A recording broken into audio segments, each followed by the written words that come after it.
Hi friends, இன்றைக்கி நம்ம snacks இல்லாத டைமில் கோதுமை மாவை வச்சு ஒரு அருமையான ஸ்நாக்ஸ் ரெசிபி செய்ய போகிறோம். வாங்க பார்க்கலாம். இப்போ நம்ம ஸ்வீட் பூரி செய்ய போகிறோம். ஸ்வீட் பூரி செய்கிறதுக்கு இந்த பாத்திரத்தில் 2 கப் கோதுமை மாவு சேர்த்துக்கலாம். 2 கப் கோதுமை மாவு சேர்த்தாச்சு. 2 கப் கோதுமை மாவுக்கு வந்து 1 கப் மைதா மாவு சேர்த்துக்கலான்னு. அதே கப்பில் 1 கப் கார்ன்ஃப்ளவர் சேர்த்துக்கோங்க. 2 கப் கோதுமை மாவுக்கு வந்து 1 கப் கார்ன்ஃப்ளவர், 1 கப் மைதா மாவு எல்லாம் சேர்த்துக்கணும். கார்ன்ஃப்ளவர் சேர்த்துக்கிட்டனால நல்லா கிறிஸ்பினஸ் கிடைக்கும். இதுக்கு தேவையான உப்பு, தண்ணி வந்து கொஞ்சம் கொஞ்சமாக சேர்த்து பிசைஞ்சிடணும். கொஞ்சம் கொஞ்சமாக சேர்க்கும்போது தண்ணியோட அளவு கரெக்டாக இருக்கும். நம்ம சப்பாத்தி மாவுக்கெலாம் பிசைகிறோம்ல, அது மாதிரி பிசைஞ்சுக்கிறேன்னு.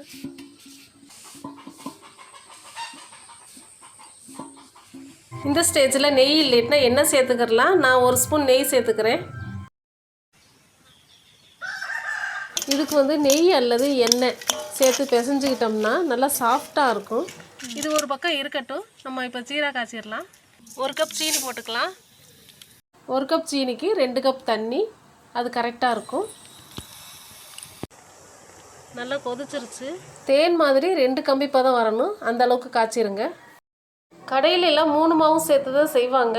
மொறுமொறுன்னு சாஃப்டாக இருக்கும் ஸ்வீட் பூரி. இந்த சீக்ரெட் வந்து கடைக்காரரே சொல்லி கொடுத்தாங்க. இந்த மாதிரி நீல வாக்கில் கட் பண்ணிவிட்டு கொஞ்சம் கொஞ்சமாக பூரிக்கு தேவையான உருண்டைகளை கட் பண்ணி எடுத்துக்கிற போகிறோம். இந்த மாதிரி கட் பண்ணதை எடுத்து ரவுண்டாக உருண்டை பிடிச்சிக்கலாம்.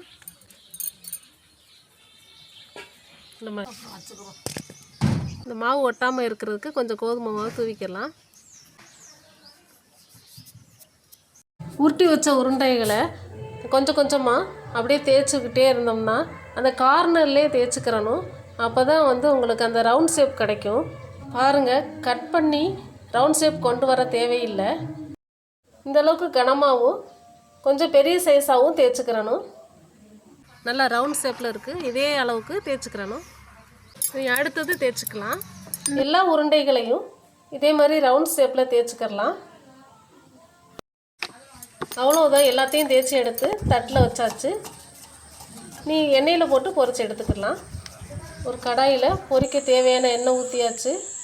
நல்லா சூடாகட்டும். தேய்ச்ச மாவை எடுத்து அந்த எண்ணெயில் போட்டு கரண்டி வச்சு நல்லா ப்ரெஸ் பண்ணிக்கிட்டே இருக்கணும்.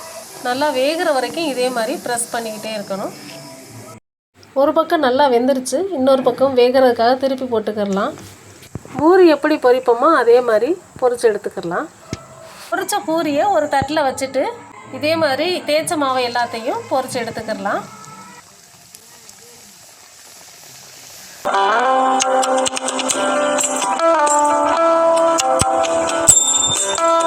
இப்போது ஜீரா காய்ச்சி வச்சுருக்கோம்ல, அந்த ஜீராவில் ஒவ்வொரு பூரியாக எடுத்து 2 பக்கமுமே நல்லா நனைச்சி எடுக்கணும். அப்போ தான் அந்த ஸ்வீட்னஸ் கிடைக்கும். இதே மாதிரி எல்லா பூரியையும் அந்த ஜீராவில் நனைச்சி எடுத்தாச்சு. வீட்டில் இருக்கிற பொருளை வச்சு இதே மாதிரி ஸ்வீட் பூரி செஞ்சு கொடுத்தோம்னா குழந்தைங்க விரும்பி சாப்பிடுவாங்க.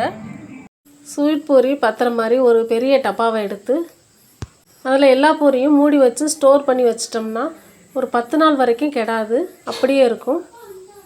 ஓகே ஃப்ரெண்ட்ஸ், இந்த வீடியோ உங்களுக்கு பிடிச்சிருந்தா லைக் பண்ணுங்கள், ஷேர் பண்ணுங்கள், கமெண்ட் பண்ணுங்கள், மறக்காமல் சப்ஸ்கிரைப் பண்ணுங்கள். மீண்டும் அடுத்த வீடியோவில் சந்திப்போம். நன்றி.